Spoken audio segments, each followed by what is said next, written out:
There we go. Good evening, everyone. Welcome to the North Shore School District Board meeting. I'd like to call this meeting to order officially, and please stand for join us in the flag salute.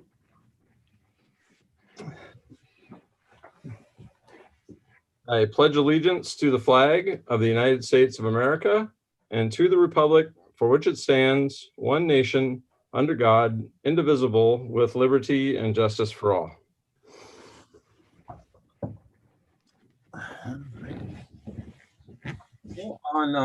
Good evening again.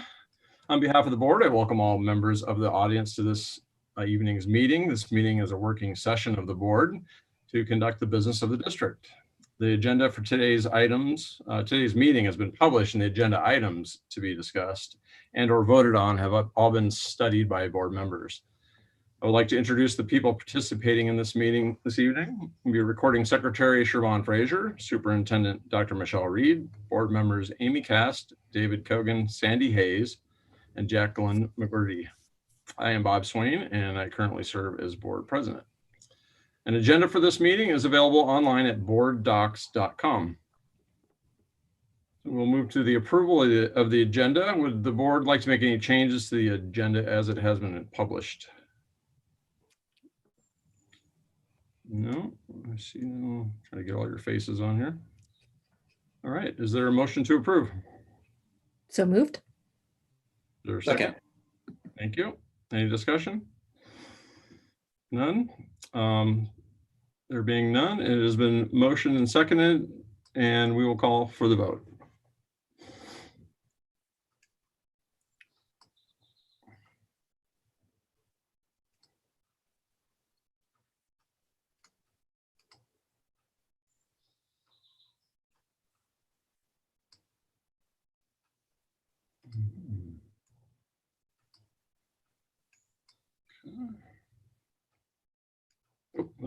There it is.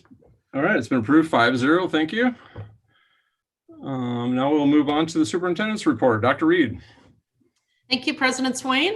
Well, we've been back from our winter break for a week, and we're in 2021, and the end of first semester is fast approaching. So I know students and staff are working very hard to finish strong at the end of first semester, which is at the end of this month. Want to share that the first round of school plan presentations was completed before the holidays. And as the board knows, I meet with each principal and their leadership team and their regional assistant superintendent to review their school plan for the year. And we just launched the second round of which are our mid-year check-ins. And I've met with the North Creek High School administrative team and today the Skyview Middle School team. And I am very proud of the work that's continuing out in the schools and the relationship building, the efforts on educators, students, their families. There's a lot of really good work going on out there. So I really appreciate all of that hard work. Also want to mention that last week we did a board SIP visit to Crystal Springs and heard from Principal Ann Nielsen and Assistant Principal Sean Schoenfeld about all the work that our road runners are doing at Crystal Springs. Also want to mention that the Kenmore City Relationship Partnership for the Boathouse has been consummated, and I have, reviewed the lease and signed it for our relationship to continue building. And if you have a chance to go by the Boathouse in Kenmore, I think it would be fabulous. It's turned into, I think, quite a nice facility that we'll be able to utilize when we're able to safely get back out on the water and start up our crew program again. And just really excited for the many opportunities that will entail. So I think at this point, that's my report for now. President Swain, thank you. Thank you, Dr. Reed. Any questions from the floor? All right, thank you very much. We'll now move on to programs and special presentations. Our Director of Communications, Lisa Youngblood Hall, will speak to partnerships and about the School Board Recognition Month. Go ahead, Lisa, take it over. Thank you, Director Swain. I am presenting on behalf of our Partnerships and Volunteer Coordinator, Natalie Campbell. It is my honor to join you virtually on behalf of the staff, students, families, and the North Shore community as we take time to honor you, the North Shore School District Board, in observance of School Board Recognition Month. We would like to thank you for your leadership and commitment to providing an excellent education for our more than 23,000 students.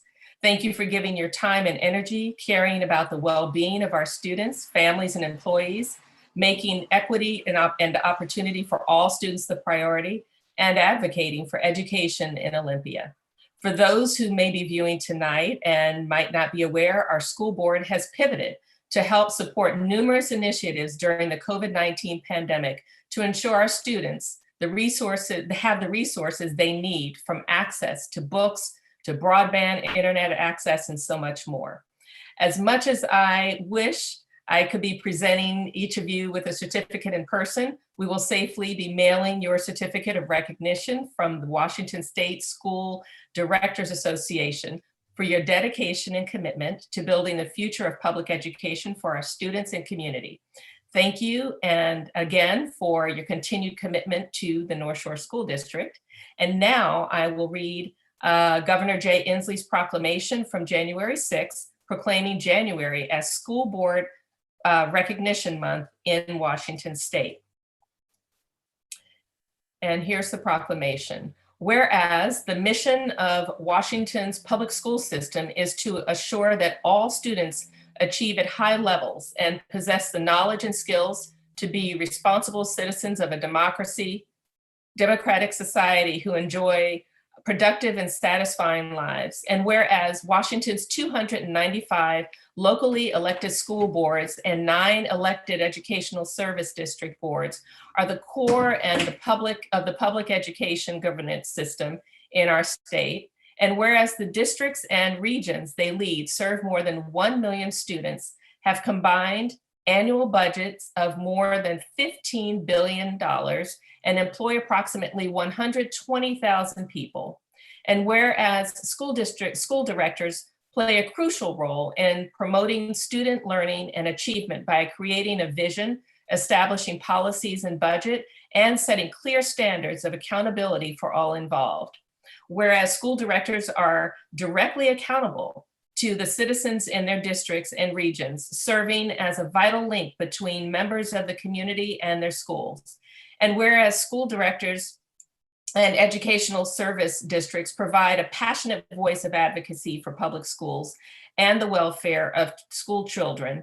And whereas, whereas it is appropriate to recognize school directors as outstanding volunteers and champions for public education, now therefore I, Jay Inslee, Governor of the State of Washington, do hereby proclaim January 2021 as School Board Recognition Month in Washington, and I encourage all people in our state to join me in this observance. This was signed this 6th day of January 2021 by Governor Jay Inslee. Congratulations and thank you for all you do. Thank you very much, Lisa. We appreciate it. All right, we will now move on to association and public comments. I believe we just have one public comment to read this evening. And I will go ahead and read that now. Well, let's see, before I do that, let me do to do multiple screens and windows here. Before I read the comment, I will go over our public content declaration, just to remind everyone how we do this. The North Shore School District Board of Directors has set aside a period of up to 60 minutes to receive updates and comments from association leaders and citizens from our community. The board expects all parties addressing the board to present their comments in a way that is civil and respectful. Please speak directly to the board and address matters related to district operations, policies, procedures, and agenda items under consideration by the board. Comments should not make any reference to any employee or representative of the district by name or by identifiable reference. There is a complaint process available through the office of the superintendent if interested. Washington state law requires that only items on a previously published agenda be discussed at a board meeting. Any new topics brought up during public comment will either receive a later response from a district employee or a board member or be discussed at a future board meeting. So our comment that we received tonight was from school district parent, Gemma Remillard. Hope I pronounced that correctly. Mr. Remillard says, my comment is in regard to the parent survey supposedly going out next week. I am a member of Fed Up, a group of parents that have unenrolled our students until in-person school is offered. So we're wondering if the parent survey regarding learning preferences will be made available publicly or just mailed to currently enrolled students. We would like our preference to be heard as well. All right. Thank you, Ms. Remillard, for submitting your comment. We will respond via email to update you on that. All right, we will now move on to the adoption of the consent agenda. Is there a motion to approve? So moved. Is there a second? Second. Okay, is there any discussion? All right. I'm sorry, I didn't unmute quickly enough. I just want to acknowledge in our personnel report that the fabulous Joe Paperman is going to be leaving us, and I know we'll do a more official goodbye, but I just want to thank him for all of his work in our capital projects. He's been amazing. Thank you, Director Hayes.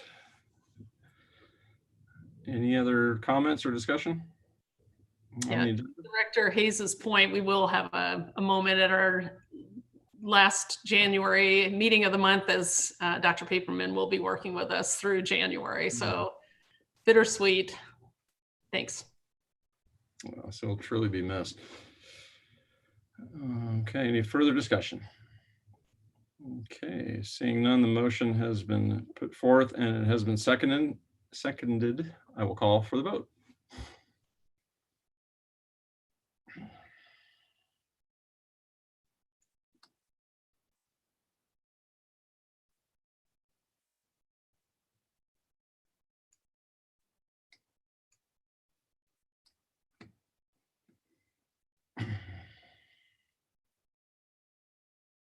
All right, the motion carries 5-0. Thank you. All right, we will now move on to performance reviews. Tonight, we're going to be reviewing the monitoring report for Superintendent's Parameter P7 Student Learning Environment. Dr. Reed. Oh, you're muted there. Thank you. Yeah, thank you, President Swain. And I think that's the one statement we're going to all remember after the pandemic, that you are muted. Or please unmute. Siobhan, if you would bring up the monitoring report, please, for P7. And thank you. So, and go to the, if you would, please, to the blue. There we go. Thank you.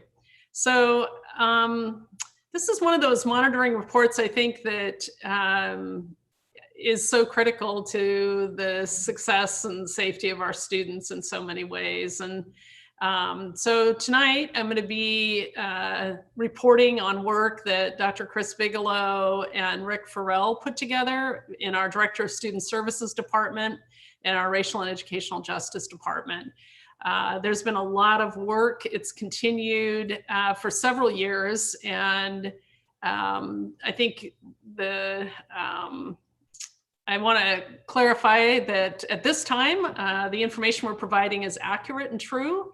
And at this time, I believe I am in compliance and have not used language, or have not, to use language consistent with P7, failed to establish and maintain a learning environment that is safe, respectful, and conducive to high student achievement for each student. The ideal student learning environment will promote a sense of belonging, be vibrant and inclusive, and have rules that are fair and equitable.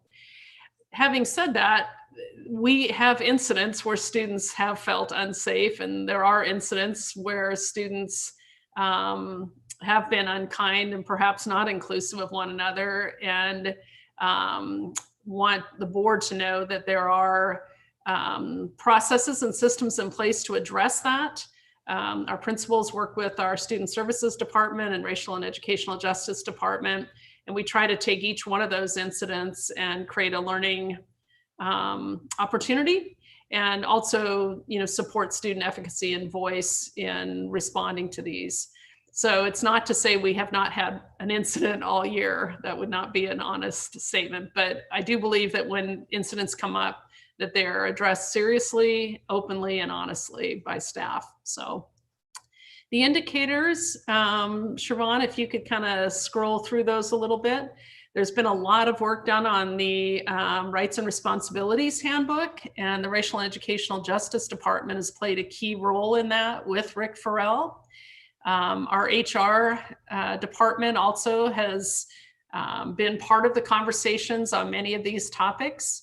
And our counselors, the Scholarship Foundation and partnerships, there's really, I think this work has gradually expanded to include more and more shareholders. So if we want to keep going down, the next one is about protecting against unsafe conditions and behaviors. We did do, as you recall, a mandatory 4-hour social emotional learning training at the beginning of the school year, which we felt was important, not just because the state required it this year, but also developing relationships, particularly in a time of a pandemic, prior to starting school online, was a real challenge. And I'm very proud of the staff that led the training and the staff that participated in the training. This was good work. We've continued the positive behavior intervention support work, and those teams at school sites continue to be supportive of the whole child and supportive of needs that aren't only academic, although they support academics. And I will say that today in the Skyview Middle School mid-year report, one of the keys that Principal Don Mark and Assistant Principal Ebenetia Washington and also Assistant Principal Brandy Doyle discussed was that importance of relationships with the students, and that the more students felt safe and included, the better they were doing academically. So there is a connection for sure. This year, I know a goal has been to continue building out the entire multi-tiered system of support, which you'll hear more about, I think, as the spring goes on. So Siobhan, if you could keep going, please. We've continued looking at the anti-discrimination, harassment, intimidation policies. And then you see the third bullet, we're working also with Dr. Justine Finn on the Relationship project, where we're involving our athletic directors, and we'll be involving coaches as well and providing healthy behavior guidelines, supports, and direction. Also for our athletics and activities, not just our in-school classroom expectations. And then if we could keep going, student voice, as you know, in North Shore, I think has been very important, and we want to elevate that and keep that something that we celebrate, cherish, and utilize to improve our work. So there are a lot of opportunities listed there for students to be involved in authentic conversations that I believe actually, in many cases, have made a real difference in the direction we're heading. If you could go on again, Sharon, please. So again, policies, procedures, the rights and responsibilities. And then of course, the last one, we of course still prohibit corporal punishment. So anyhow, that is the monitoring report for parameter 7. And I would welcome any questions or comments that I could clarify or answer. Thank you, Dr. Reed. Any questions or comments? President Swain, I'd like to thank Dr. Reed and staff for really putting such a focus on this topic. I've seen so much work go into this arena, and so much is continuing to happen. The student voice is so much more a bigger part of the work that we do, and I think that really helps. And just the sense of helping students in our community feel connected and fit in with their classmates and their teachers and staff has really been important work. So I just wanted to call that out, how much has been done in this arena as shown in this compliance report, but also the work that continues. Thank you.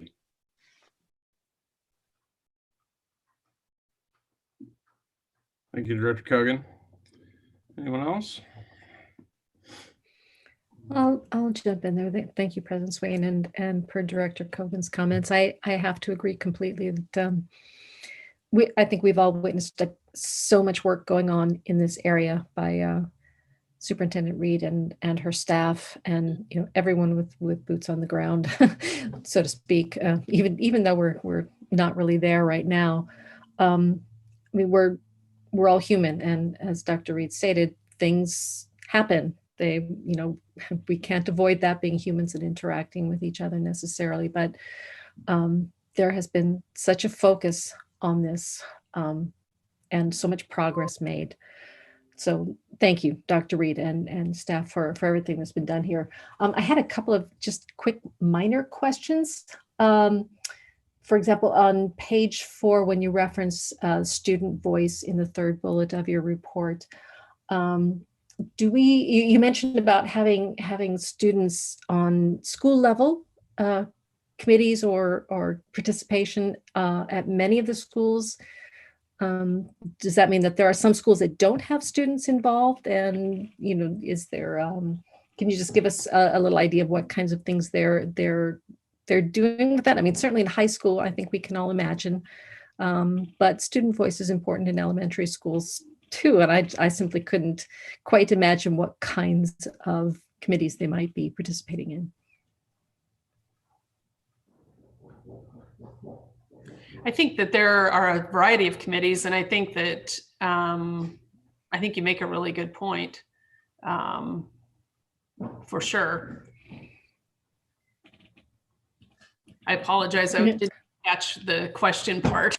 I guess I was wondering. It sounded like there were some schools where the students aren't involved, whereas most of the schools have students on school level committees. Can you just speak to how many schools we perhaps still need to recruit students to be involved in, or if, it's a matter of choice, I'm sure. Yeah, I think at most of the secondary schools, if not all, Right. students are very involved in Right. government, ASB, that type of thing. I think the elementary schools, depending on the work going on or the work teams, it may be a little less consistent, but let me check on that. Mm-hmm. Okay. I'm sure the secondary schools all have. Right. Exactly. Yeah. And I also love your reference to the student board and our annual meeting with the students on the students board as well. I mean, personally, I would love to hear from them more. I don't know that they would necessarily want to be, in meetings with us anymore, but if they find that useful, I could see having a couple of meetings with the student board annually, as opposed to just the one. Again, thinking that the student voice is just so important, and there's been so much progress on that front. I'll mention it to them. Okay. I don't expect a terrific, excited response. Okay, I'm good with that for now. Thank you. Thank you.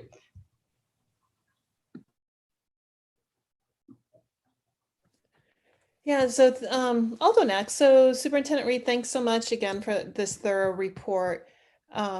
Something I am curious about is that in August, the board did update this policy and add a clause under 3 to talk about the avoidance of actions that might contribute to what is known as the school to prison pipeline. So I know that was a mid-year addition. But I'm wondering if there was any time to start taking a look at how our district's doing under that part of the parameter. So I think that one of the key pieces is, as we involve our racial and educational justice department more directly into our rights and responsibilities handbook and into the guidelines and incidents as they occur, I think that becomes the more just, if you will, the system is, the more progress we would make in not being part of a school to prison pipeline. But we've had, as we've not been in the school building, we have not had any incidents, to my knowledge, where we've had criminal investigation or charges involved since we've added the language. Having said that, it's, as we are in a pandemic and students are in general doing instruction from home, that's notwithstanding, right? But I do think that in general, as we become a more just system, that should eliminate this move to the school to prison pipeline. But duly noted, and we want to make sure we have the current copy as well up on the for review.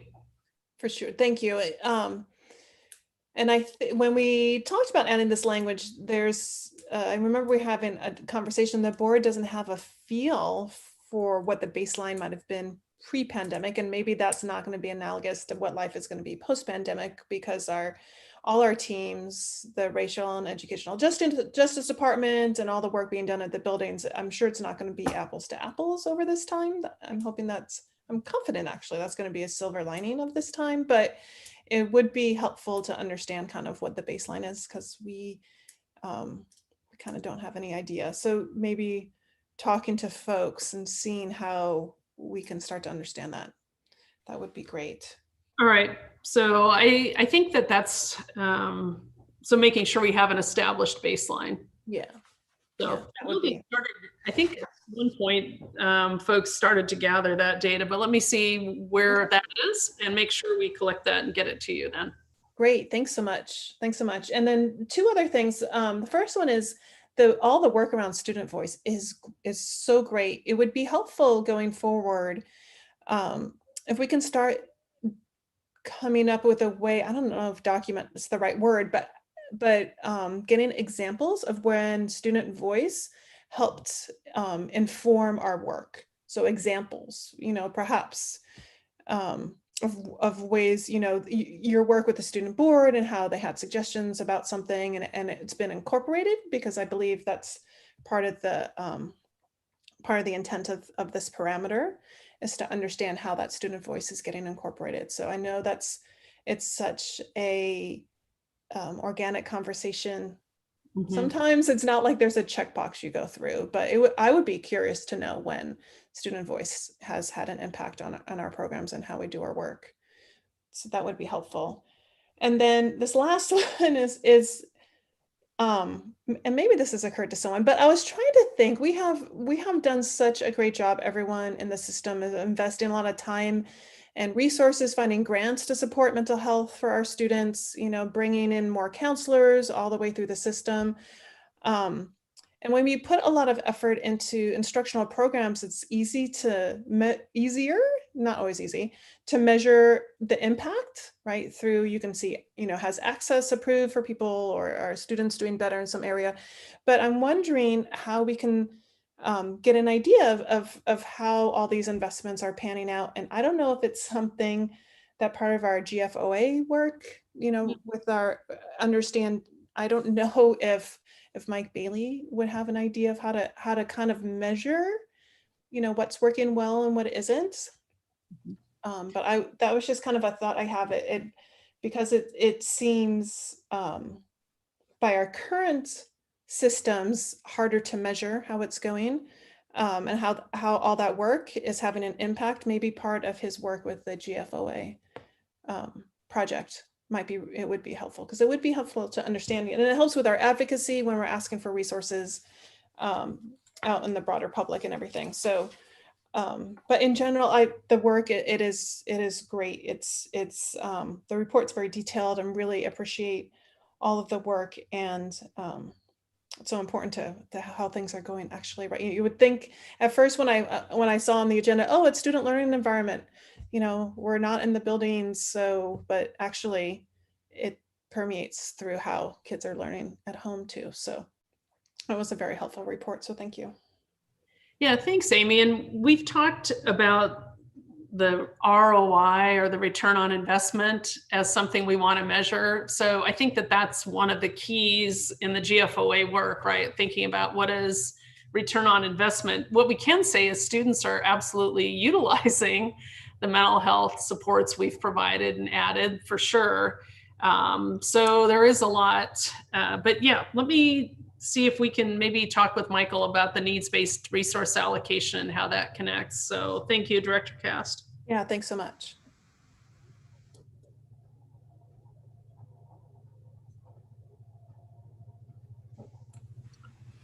Well, Amy took all my questions, which is great. So that will make this fast. I'll just comment that I loved all the translation work, the forward thinking on providing different language choices. And I will just comment that I have seen this in the classrooms with this opportunity around remote learning, that teachers are using PowerPoint, and PowerPoint Live have translation services that are part of the program. And so they're able to do that in real time, which is great.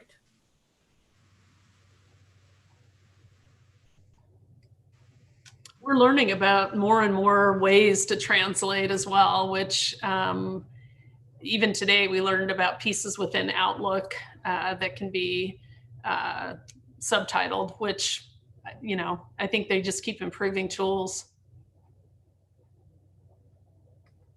Yeah, it's a huge kudos to our technology department that they are looking for this and making that part of their work. Agreed.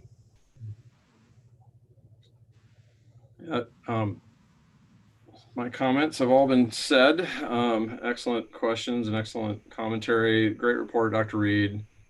We all know that reaching out to students and parents has been a kind of a highlight of your career here, and we appreciate that. And the one thing I'll bring up is I was excited to see the program that you mentioned, the Dr. Justin Finn and Relationship Project for athletic directors. Could you comment a little bit on that and what that might look like? I'm assuming it might be training for ADs and coaching.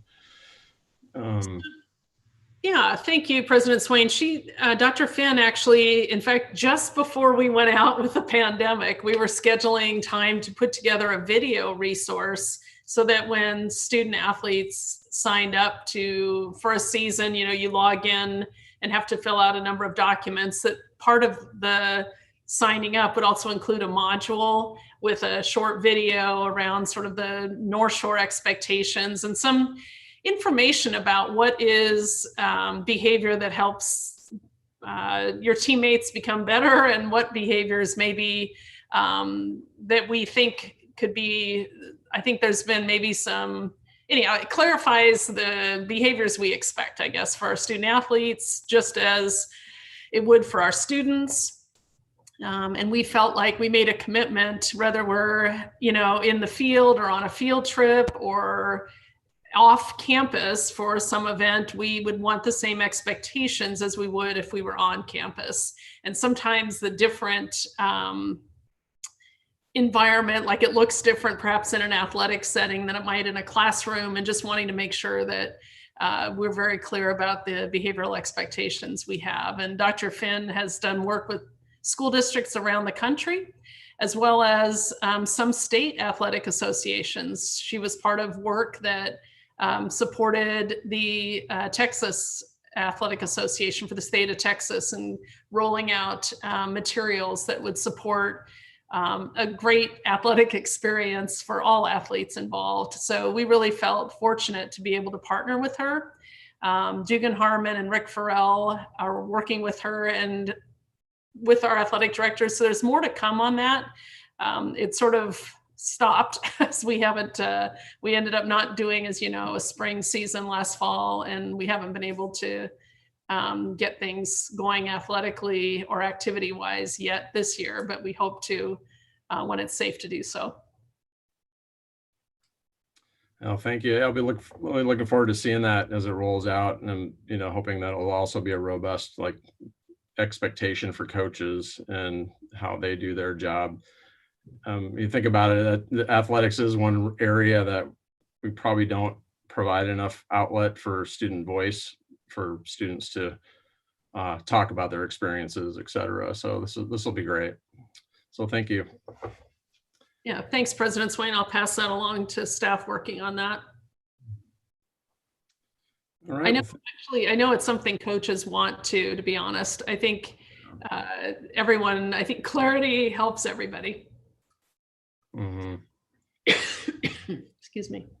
Well, thank you for your report, Dr. Reed, and thank you for all your great questions from the board. At this point, we need to discuss whether Dr. Reed is in compliance, making adequate progress towards compliance, or not in compliance. Is there a motion for one of those from the floor?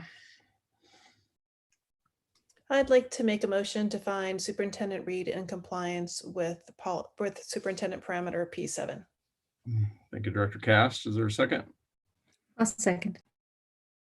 Okay, discussion? Further discussion? Okay, hearing none, the motion has been set by Director Cast to find Dr. Reed in compliance with P7. It's been seconded by Director McGurty. I'll call for the vote.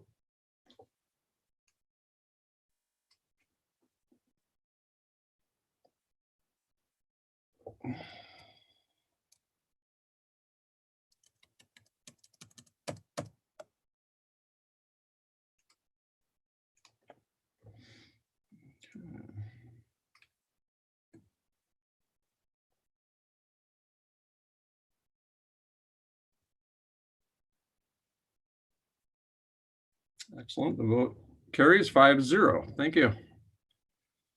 All right, we'll now move on to discussion. North Shore Innovates, North Shore Learn. No, I'm jumping ahead of myself. We'll now move to information items. District budget status report for November 2020. Dr. Reed.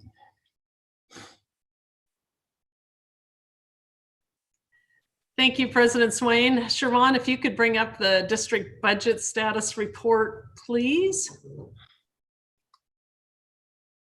Looks like I better make this be a full screen look.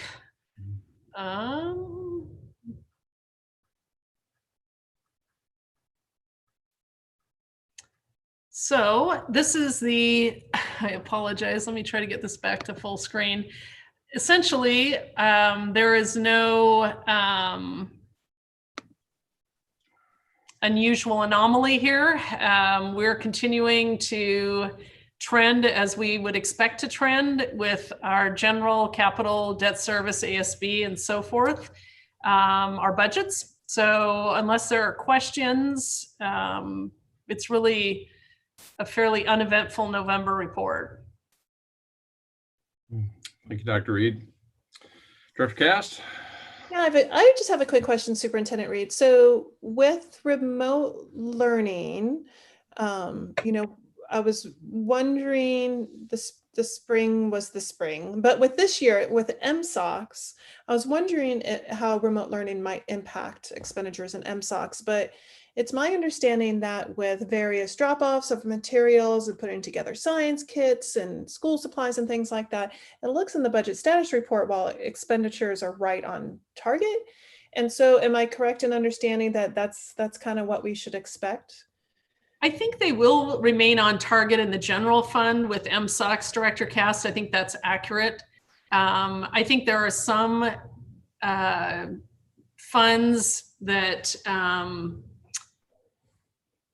it's not funds, but some projects, and you're correct, there are a variety of science kits, the Owl Pellet Lab, for example, where staff came in and put all those labs together. I think they actually had like 7 labs or 11, I forget which, that they put together to send out. A number of packets have been put together, particularly for students who might prefer that and maybe in younger grades. Where at high school, often there were classroom sets of certain texts. Now we've actually had to add texts to get those home. So students have a text at home to work from. So while there have been more expenses for some things, it counters maybe less copying in the building, but maybe more copying at the graphics center. And so it seems to all be a bit of a wash, to be honest. Okay, Okay, that's helpful to understand. Thank you. You're welcome.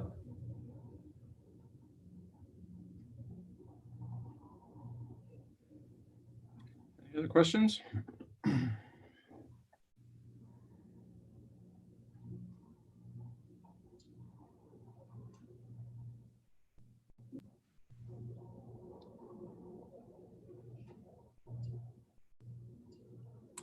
I don't know, this isn't really a question, but just a heads up that to Director Cass' question about MSOC funding, that OSPI's proposed budget includes a pretty substantial increase in funding in MSOC, specifically targeted towards devices and connectivity. So we will be watching that with fingers crossed. Director Hayes, could you, or one of you, for the audience, describe what MSOC's? Oh, that's a really good point. Yes, we are so acronym heavy in education, second only to the military. It's material, supplies, and other costs, I believe is what OC stands for. And so that's where we pay for not only textbooks and desks and chalk, well, not chalk anymore. Back in the day, that's how we paid for chalk, but also heating, and it comes out of that fund. So it's the exciting part of this is technology has not been considered part of basic ed in our history, which is shocking. And so to see this now be considered, because the MSOCs are considered part of basic education and are required for the state to fund it. So to have them finally acknowledge technology as a necessary part of education is really a delightful step. Thank you. Dr. Reed, did you have a comment or follow up on that? No, I just think that, the pandemic has illuminated historic inequities, and I appreciate Director Hayes and her advocacy around this access, for technology. And I think that's a great new move. Thank you. All right, well, let's move on to our second information item, Capital Projects Fund Allocation Report for November. Dr. Reed? Yeah, thank you, President Swain. And I also want to thank Director McGordy for catching, I think it was $1 million error. There was not an error, it was on the formula used for the report. So we made that correction and put it in. Instead of the 200,000, it was actually $1 million too. So anyhow, the typo has been corrected and the formula was fixed. So, but again, the Capital Projects Fund Allocation Report, Sharon, if you could bring that up, please. It's trending as we would expect it to, and appears to be, there are no anomalies that I could point out at this time. So I didn't know if there were questions. Thank you, Dr. Reed. Anyone? All right, Dr. Hayes? Okay. All right, thank you, Dr. Reed. Appreciate the information. We will now move to our next item, which is policy reviews, where we look at the policy, the parameter that we just reviewed Dr. Reed's performance upon, and to see if there's any thoughts of changes or edits. So if we could pull that up. Oh, thank you, Sharon. That'd be great. Thank you, Siobhan. I don't know if anyone had any previously thought of changes to this. Please let me know. I don't. It was I think our discussion in August was great. And so I don't have any other thoughts about it right now.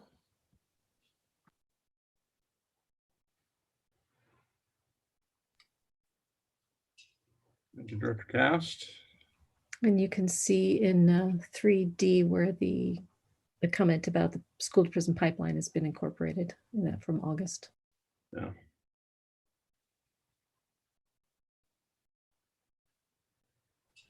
No, I think it's pretty thorough in its description of as many different potential issues of safety as we come up with. Sure. Okay, well, if there's no further comments, why don't we move on to our discussion item, North Shore Innovates, North Shore Learns. And Dr. Reed, do you have something for us this evening? Yeah, thank you, President Swain. I think, again, I just want to share that Innovation Lab High School is in the middle of their enrollment for the coming year. This coming year, they'll have the junior class, which our current sophomores will roll up, and they're doing a webinar tomorrow evening for eighth graders interested in attending Innovation Lab High School as future ninth graders. And in the coming year, we'll have 9th, 10th, and 11th graders then at Innovation Lab High School. So just want to remind the board that even among all the pandemic, et cetera, that we did move forward with opening that building, and we are moving forward with our partnership with the Mastery Transcript Consortium and a number of top tier universities in terms of connecting the Mastery Transcript with admissions criteria, which has turned out to be honestly quite timely because looking at a different type of a transcript that highlights a student's work rather than just grades and a GPA, in addition to not having SAT or ACT tests available given the pandemic, it's really been a moment in time where I think this idea has caught on, and particularly in the East Coast. And I think as more schools on the West Coast discover the power of the Mastery Transcript, I think it's going to be a tool that we'll all be learning about a lot very quickly in the coming years. But Innovation Lab is moving forward. And on other innovation topics, we're going to be moving our Chinese language program, our Mandarin language program that's situated at Sunrise Elementary School, is finishing up with first grade this year. And that's been a great year for the first grade classroom. They're going to roll to second grade, and we'll be adding a first grade. So that program will gradually be growing until we have a K-5 Mandarin program. So Mandarin language program at Sunrise Elementary. As far as our North Shore Learns 3.0, as I mentioned earlier, we're closing in on the end of first semester. So just encouraging students to make sure they have all their work turned in. And I know it can be an anxious time as we get closer to the end of the semester, but we're hopeful that many of our students will pull through. And right now, I know there's a lot of work going on to support students, staff, and families on that. So that would be my report on North Shore Innovates, North Shore Learns this evening. Thank you, Dr. Reed. Any thoughts, questions?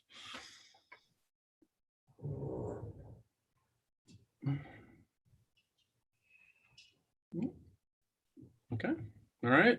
Thank you, Dr. Reed. I will move on to board reports and communications. Is there any new business this evening?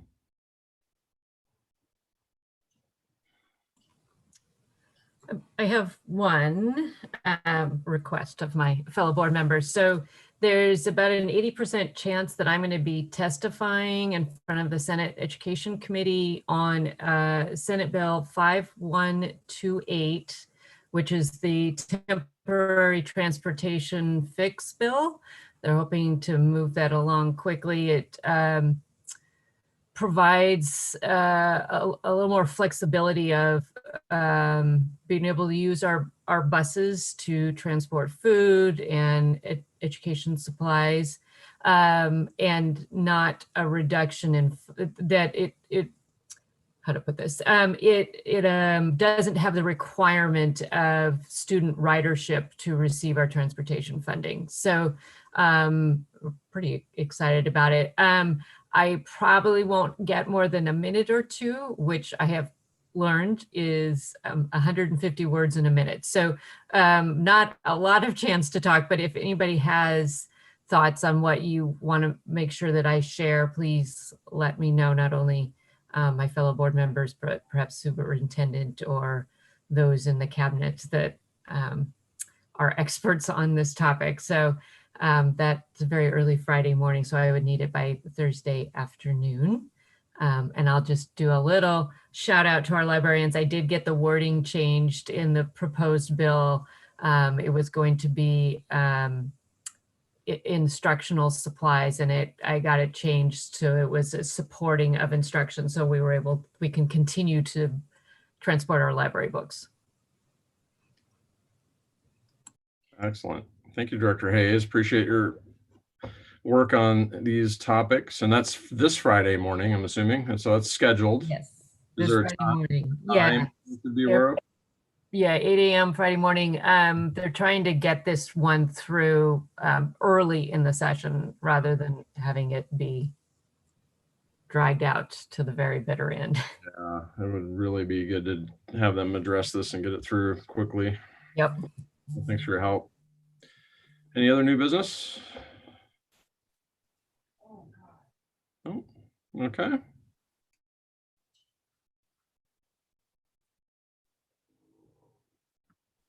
President Swain, you're muted. There we go. There's my Homer Simpson moment there. Okay, we'll move on to board member reports. Director Cast, you were up. That's what it's. There you go. So thank you, President Swain. I need to figure out like the really, I guess the etiquette is what the etiquette is. But anyways, so thank you very much. So for my report, January 5th, I was able to join the school visit for Crystal Springs Elementary. I appreciate all the great work being done. Especially they're one of our Title I schools.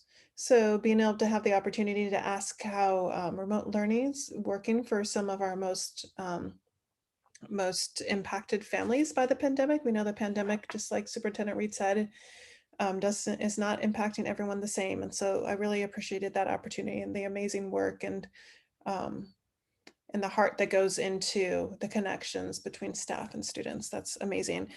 Also, evening of January 5th, I think I have that day right, but as board liaison to the Citizens for North Shore Committee, attended a meeting there. And then on Thursday, January 7th, I observed a 46th Legislative District Town Hall that was being held. Representative Valdez, Representative Paulette's, Senator Frocht. Not much on education, I guess because of the McCleary years. I'm used to them talking about education quite a bit. There was just one question on it, but interesting. Senator Frocht mentioned that there's an earthquake in the capital side of things. There's an earthquake retrofit bill where they would prioritize funds to help aging schools that needed help with a retrofit, but that's really all that came up. There was a question, at least anything new, there was one question that came through about schools, but there wasn't anything new to report to the board. Kind of the same update that we've been hearing before, and we've frankly been giving our community as well. And then on Friday, January 8th, attended with President Swain the Friday East King County School Board Director collaboration call around COVID issues. And then today, I just wanted to say, so this morning I was able to, this was my 5th year judging a DECA regional event. And I had in my online group, I always love seeing the North Shore kids. And this year I was able to judge some North Creek and Winneville students. And just gotta say, man, talk about some more innovation and incredible thinking. This online platform was so similar, except for we didn't have the students in front of us, of course, but otherwise everything functioned the same. We were able to do the scoring all the same, provide really good comments and feedbacks for the students, and kudos to all our business educators who work so hard to keep these things moving forward. It was really great. And so I just wanted to give a quick legislative report because today was the first official day of the session. On Friday, I sent a quick email to all our legislators just wishing them well. Friday, they were getting ready to do sign-ins, and it's just I figured it was a good simple thank you for all you do. Figured it was a good thing to do. It's interesting, and I'm sure Director Hayes can talk about this too, but there's such a small list of bills to watch. WASDA puts out a watch list for bills that have to do with the education. And unless I missed something, I only counted 18. And usually there's dozens and dozens and dozens. And so it'll be a little simpler to track this year. But one, I was trying to look for things that you guys might find interesting, the appropriations changes around transportation, although if Director Hayes can read an appropriations bill better than me, I mean, kudos to her. Appropriation bills are just an amazing feat, I think. But then there's also a bill in there for required cultural competency training for school board directors. Like in depth, there was a list of anti-racist and cultural competency, a whole bunch of things some legislators would like to have school boards be trained on. So that'll be interesting to watch. There's an OPMA update in there to kind of bring it with the times. And still, even though you only have 18 bills, there's still the bill for the state dinosaur. So no matter, I wouldn't have thought that would have necessarily made the cut, but it did. So that is my report. Thank you, Director Cast. Up next, Director Kogan. Thank you, President Swain. Other than to report that I really enjoyed the midwinter break and hope everyone else did, students, staff, and families. I have nothing else to add at this time. Thank you. Thank you, Director Kogan. Director Hayes. Thank you. Director Cast always does such a great job of filling us in on the legislative work, so I don't have a whole lot to add there, just that I have spent the last couple, 8-9 months, continuing the work on the connectivity and broadband access committees. So one ended and have been put on a new one. So I'm continuing to advocate for that. And then I did have a delightful moment where I met with the Good Morning Inglemore person, and we bought a pastry from the same bakery and then ate it on camera and compared notes and what we thought of the pastry. That was my interview. It was great fun.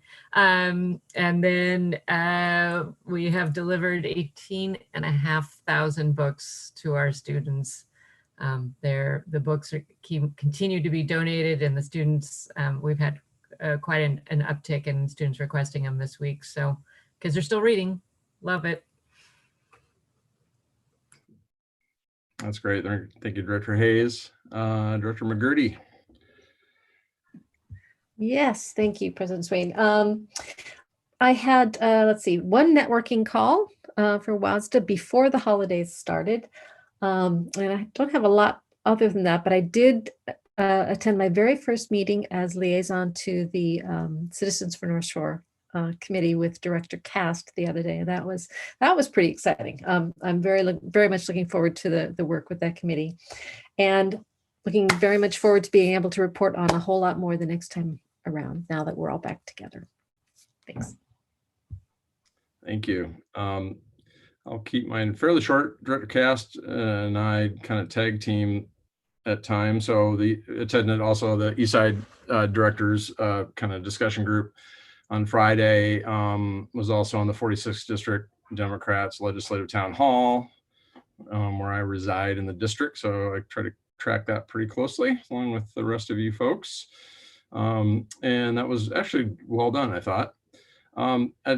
Another thing that was kind of interesting, the Kenmore City Council, since I'm a liaison or a watchful eye on the Kenmore City Council coordination, they had their council retreat this weekend, and I was able to watch their Saturday retreat video, because it was Saturday and Sunday, I think for 4 to 6 hours a pop, I think.